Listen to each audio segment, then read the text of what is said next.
Courtiers is the official name for the formidable team of professionals who work tirelessly for the institution behind the scenes.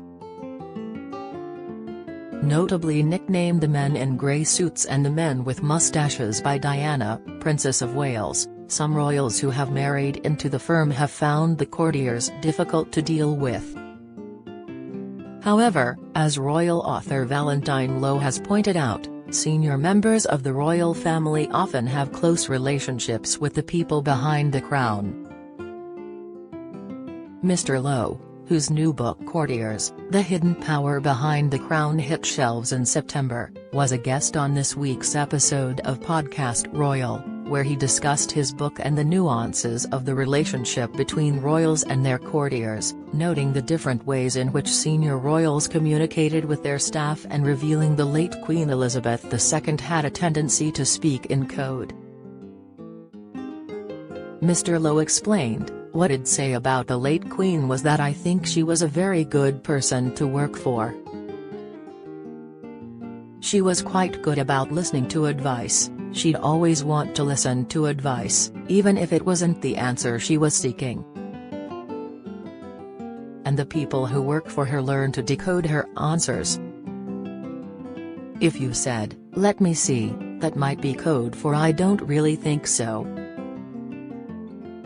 But often, if she was interested, she would say to them, 'Well then, you have a word with Philip about it,' and that was code for 'Well, this is an interesting idea, but you need to work on it a bit. Philip will be a good person to work with.'" After 96 years of life and 70 years on the throne, the late Queen worked with several courtiers, forming close bonds with some of her most trusted advisors. In fact, Her Majesty spent her final days at Balmoral Castle with her courtiers. Meghan and Harry tipped for return as pair to realise royalty bigger than any individual. Meghan Markle and Prince Harry are tipped to return to royal life as royalty is deemed bigger than any individual. Lord Taylor of Warwick recently appeared on GB News and discussed his optimism over a potential return for the Duke and Duchess of Sussex, following King Charles' wishes to modernise the monarchy. Read more here.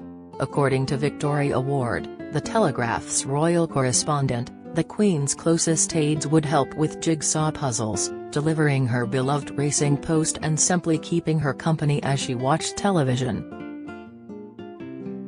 They had become indispensable, keeping her spirits up and her mind sharp. These loyal members of staff were present for the Queen's final journeys, leading her to Westminster Abbey, where her funeral was held on September 19. Some said their goodbyes as the Queen left Balmoral for the last time, and others led the way as the coffin was taken in procession from Buckingham Palace to Westminster Hall. The passing of Queen Elizabeth reportedly devastated her loyal staff, many of whom have been serving the royal family for several decades.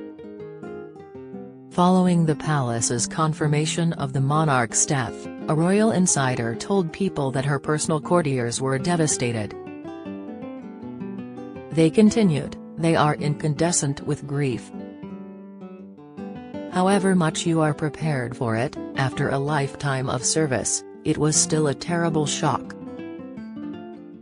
With the death of one monarch and the accession of another, the structure of the royal household faces an overhaul as two groups of staff amalgamate. For instance, while the Queen's private secretary Sir Edward Young retained his position following Her Majesty's passing, he will be replaced as private secretary to the sovereign by Sir Clive Alderton, King Charles III's right-hand man of over 7 years.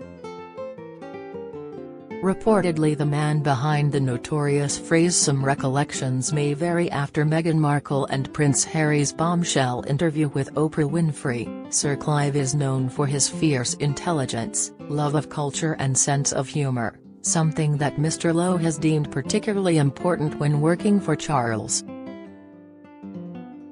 Comparing the King's relationship with his courtiers to that of the late Queen, The well-respected journalist suggested that Charles' approach is more straightforward, claiming the former Prince of Wales has got quite a temper. He continued, "Someone described him going from 0 to 60 in a flash, but it's not necessarily directed at you, it's directed at a situation. I think he comes down pretty quickly." And a skillful courtier working for Charles knows the value of a sense of humor. If you can make him laugh, that's a great way of diffusing a situation. But, despite his desire for comedic relief in his day-to-day life, the monarch maintains a level of formality, apparently contrasting with his eldest son's approach, with Prince William leading a much more informal household. Mr. Lowe explained, there have been times when he encouraged his staff not to wear suits if they weren't meeting someone that day or doing something more official.